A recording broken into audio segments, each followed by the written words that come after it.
देखकर कहा, तुझे गुस्सा करने की क्या जरूरत थी, तुझे खुद के कपड़े फाड़ने की क्या जरूरत थी, वो अब मेरे पास आया है, मैंने दर्शन देखा है। हालेलुया। तू चिंता मत कर, परमेश्वर से चंगा करेगा। वो लड़ाई नहीं चाहते, वो वाकई में सचमुच चंगाई लेने के लिए आया है।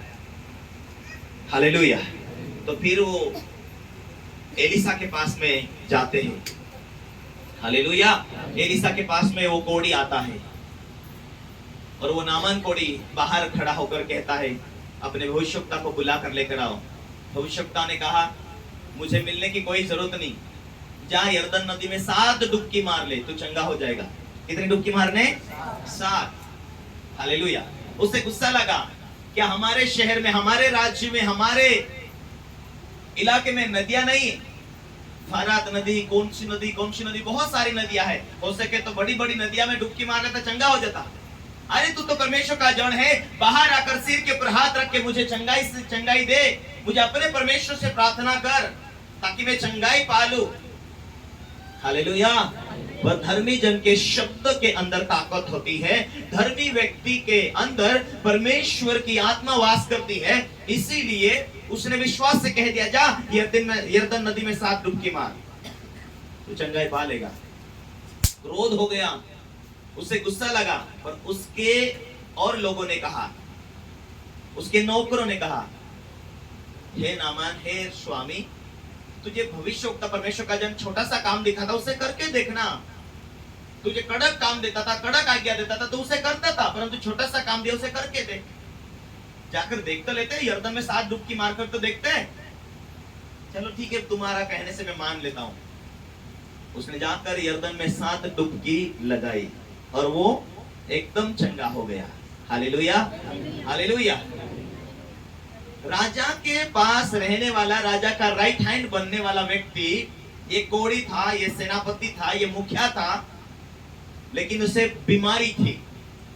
परंतु जो लड़की उसके घर में काम धाम करती थी, वो लड़की ने उसकी गवाही दिया। उसका लाइफ टाइम के लिए जीवन में क्या आ गया? कोढ़ दूर हो गया। उसके जीवन में जो बीमारी थी वो खत्म हो गई। इसका मतलब उसका मेन टेंशन था, परमेश्वर ने दूर कर दिया। आमीन, हालेलुया, हालेलुया।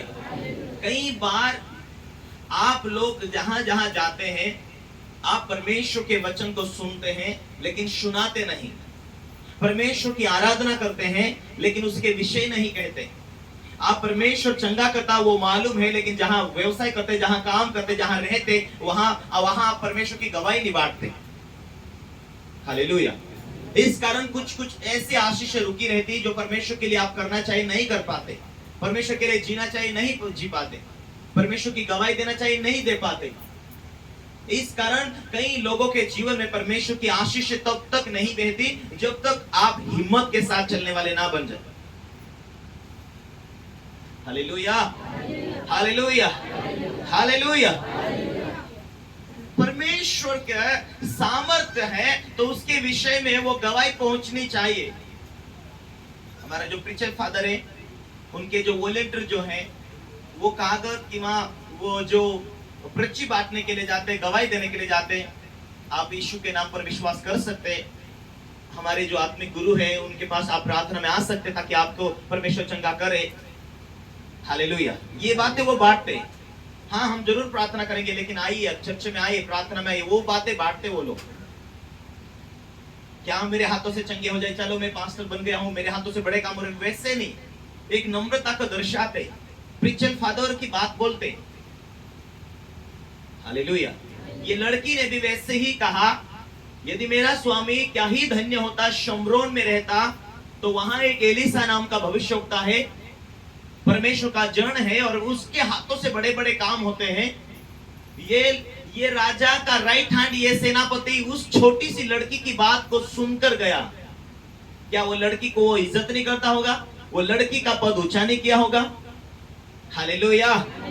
उस लड़की के वजह से इसकी इतनी बड़ी प्रॉब्लम, जो दुनिया के कोई वैद्य, कोई डॉक्टर नहीं इलाज कर पाया था, वो उस लड़की की गवाही के माध्यम से उसकी बड़ी प्रॉब्लम खत्म हो चुकी थी। हालेलुया।